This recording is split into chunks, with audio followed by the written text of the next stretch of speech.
Okay, so before everyone grabs their pitchforks and tomatoes, I just want to say something first. I happen to like this movie. Hey folks, welcome back. A few months ago I covered the first movie, which was an absolute blast. So naturally we're diving into The Mummy 2, Electric Boogaloo. I actually adored this movie growing up, alongside the first one. It was just really cool to see Rick and Evie's story continue with some extra lore that came out of nowhere, but was warmly welcomed. But we don't speak about the third one. It's not a bad size, Dad. It's a bad stamina. What did you just say to me, you little prick? As always, I'll be sharing my thoughts as the movie progresses. So kick back, relax, grab some Nefe, subscribe, and let's do this. It's 3067 BC in Thebes, and humans just can't seem to resist fighting each other. Ever. This time they're led by the Scorpion King, played by The Rock. Only this time with hair. Anyways, him and his people lose the fight and they're just left out in the wilderness for nature to take them. But the Skrull has a better plan. Sell his soul to Anubis in order to win. Yeah! Cheating! Anubis gave the Scorpion King command of his army. Wow, he must really like his soul. Frick. Immediately after he conquered everything, Anubis just took his soul and his Gucci bracelet fell off. So much for getting to indulge in your wins. Frick. It's present day Egypt now, which in this timeline is 1933. Name a harder hero opening. Come on. They're on an adventure and Rick thought he heard something, but it was really just his son, Alex, who couldn't wait to tell him that he saw the same tattoo on his arm at the entrance of this place. He could have gotten lost or even died trying to do something that could have waited until later. Go away. Is that a jab at Indiana Jones? It can't be. I hate Snake Shot! I hate him! And wouldn't you know it, Rick is now married to Evie, the perfect follow-up. No debate. Anyways, Evie says she dreamt this place and feels like she's been there before, but of course Rick would be doubtful of it. Then how do I seem to know exactly where I'm going? Ooh. But uh-oh, some new people came, and they don't seem to come for bubblegum. Well, it seems like they came specifically for Ricky and Evie. Ricky, seems like it's more than dreams happening now if she can have full-on visions while awake. Meanwhile, Alex is just trolling the other guys. And they just uncovered the emblem of the Scorpion King, who was supposed to be a myth. So just like Imhotep. And what do they uncover? Only his Gucci bracelet. But they should have read from the treasure chest first, because it warned about disturbing the bracelet. But then this scene couldn't get to happen, so...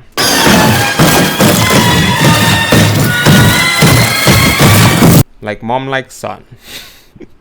Compared to you, the other plagues were a joy. At least his mess up managed to save them from drowning, because this movie would have been over quick. Cut over to Hamunaptra and a major excavation is happening, where these two find the books of the dead and living. We get no name yet. Did you acquire it? Time to run! Lo and behold, they find what they were looking for. Imhotep! The trio tells Bossman they didn't get the bracelet, but they know where it is. But Bossman says they'll handle it themselves. Damn. Ooh. The gang is back home and Alex hears a clicking noise. So obviously he has to check it out. He's a kid. Turns out Evie's dream started the same time the Egyptian New Year started. Coincidence? I mean, yeah, we already know what happens. And oh no, the bracelet snaps onto Alex and starts projecting some images that only he can see, mind you. But the funny thing is, Rick literally just talked her out of any more exploration for a while, because he doesn't want either of them to get hurt. Hey, Alex, behave yourself for 5 minutes, all right? You betcha. I want to hate him, but I can't. Johnny Boy is back as well, doing the usual, lying to girls, but gets interrupted by these piggy blockers. They also think he's Rick for some reason. Thankfully, Rick walks in before anything permanent happens. Get out of my house. Damn. That's sexy. She's a bit outnumbered though, so Ardeth comes to assist. And I never ever knew his name until now. Dismember. Damn, that's sexy. So it turns into an all-out brawl with Evie holding her own. Like, damn. Did I mention that was sexy? But they get overpowered and take the box with the bracelet and Evie. Frick.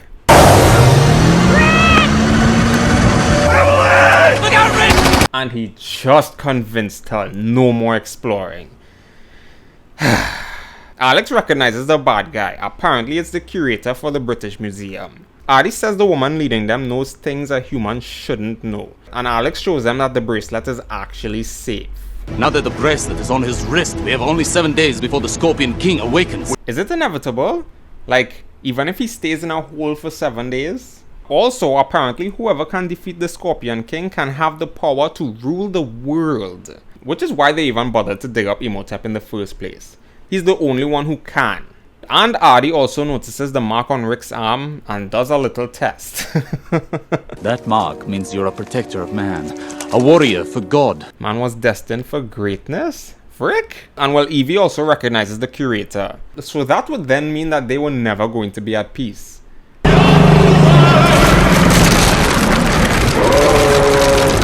Oh no!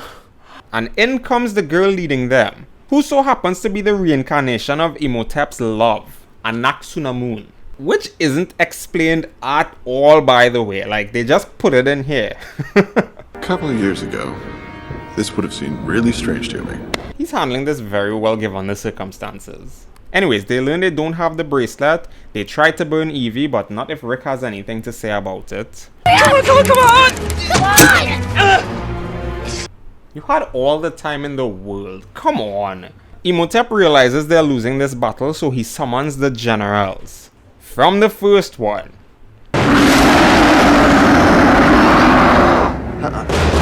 So Johnny finds an alternative means of transportation. A double bus.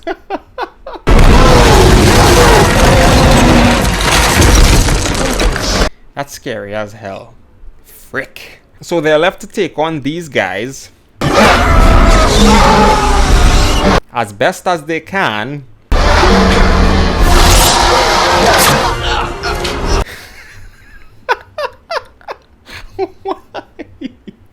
It wasn't easy, but they do take care of all of them. Even though there were 4, but they only dealt with 3. For some reason, they stopped to catch their breath, which gave the enemy the right opportunity to grab Alex. They should have just kept driving. That was dumb.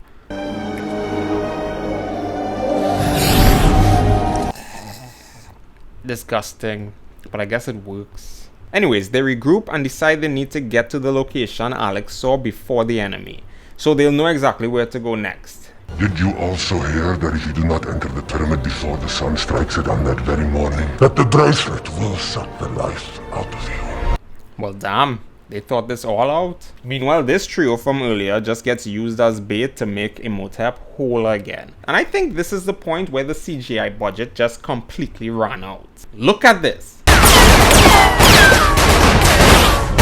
He was good the whole time. Back at Team Rick, they get a ride and Adi organizes his team to tail from the shadows and will keep them updated with his best bird friend, Horus. I should also mention this trophy thing, because the curator reacted when he saw it, and somehow Johnny Boy kept it with him on this journey. No! Perfect aim! What are you talking? I missed. Oh boy. Anyways, he manages to sneak out using the hole the toilet was on, which, dear God, no. Conveniently, they stopped at Karnak, which is the place the bracelet showed them. So now he gets the next location, and well, he's caught again. Meanwhile, Adi spends the entire flight trying to convince him he's a scared Magi warrior. Scared? Scared? Meanwhile, Adi spends the entire flight trying to convince him he's a sacred Magi warrior. And that they run the risk of Imhotep becoming more powerful than the Scorpion King. Apparently. Imhotep shows Anak who she truly is, and somehow Evie sees the same vision too.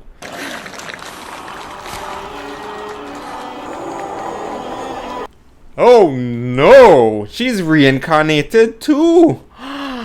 What the frick? To be honest, I don't think I was old enough to enjoy this fight. But now I think I am. Oh no, her name was Nefertiti. What's with these names? Come on. And she was the pharaoh's daughter? Wow. And well, we see the whole thing play out from the first movie, except this time it's from Nefertiti's perspective. So that means they were destined to discover Imhotep's grave in the first one? And well, he resurrects her, even though she's already reincarnated. I don't understand it. Clearly, you were destined to protect this woman. She's a reincarnated princess, and I'm a warrior for God. I mean, it does sound crazy if you say it out loud like that. No ice! Ice? It's 1933. Anyways, Team Rick reaches this place. I forgot the name. But they learn that Alex left them a clue. So now they know where to go next. And he just keeps feeding them information. Meanwhile, Artie keeps sending his bird. Text messages sound so much more convenient now, right? What the frick? That's a bigger army than I expected. I just thought it was like 10 of them. But the evil gang are starting to catch on to what's going on. So Imhotep sends them a little gift to cool off from all that heat. What a chill guy. Oh my god, that looks terrible. Well, they quickly avoided it, but it ended up leading them to this dense forest, aka Amshare. I probably butchered that, but the final destination. Except he came back and wrecked them, which kinda just reminds me of the first one.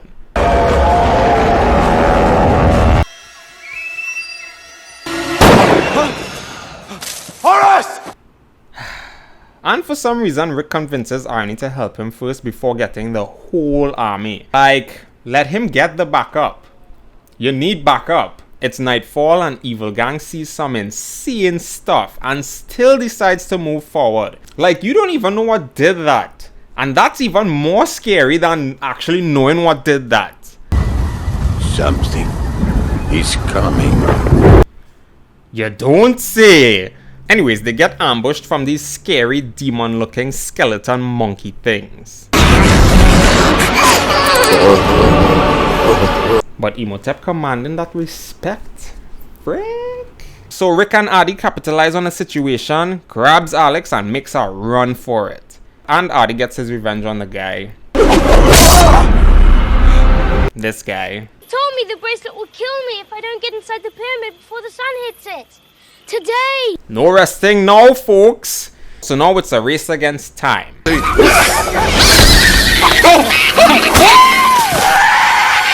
And away from these things. The sun is rising in real time, but they do manage to get there in the nick of time. And the bracelet came off, so woo! What the frick? I don't remember that happening. Damn, she dead. What? Come back. Come back.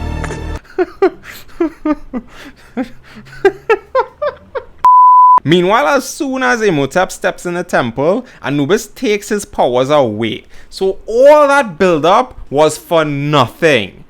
Come on. Chancellor sticks his hand with the bracelet in this hole, and everything starts changing.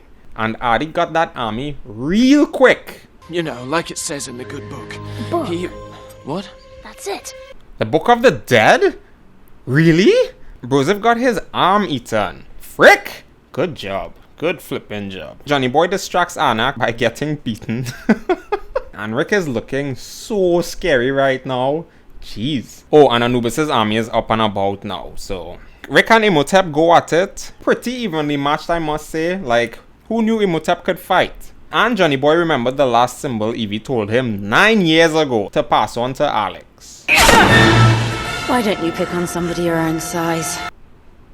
But he is, though. Also, is that still Evie or is it Nefertiti? This is concerning. And now for the most memorable scene in all of The Mummy.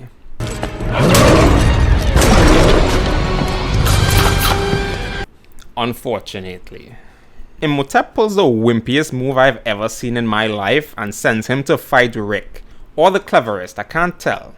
Anak realizes she can't win against Evie, so she decides to run away. Wow, and the army defeats Anubis' army? Well, that was freaking easy. Never mind. Meanwhile, Rick stumbles on some wall art where his previous warrior spirit slayed the CGI king using Johnny Boy's trophy thing. That's the best way I can put it. Step aside, Alex. I'm a professional. Professional. So Imhotep throws it too, then Rick catches it. Why does everyone want to throw it? What? No! This is a comedy. Anyways, the Scorpion King is defeated, the army is no more, and for some reason they both ended up in this random pit of doom. How? I don't know. But Evie ends up rescuing Rick. Hello, darkness, my old friend.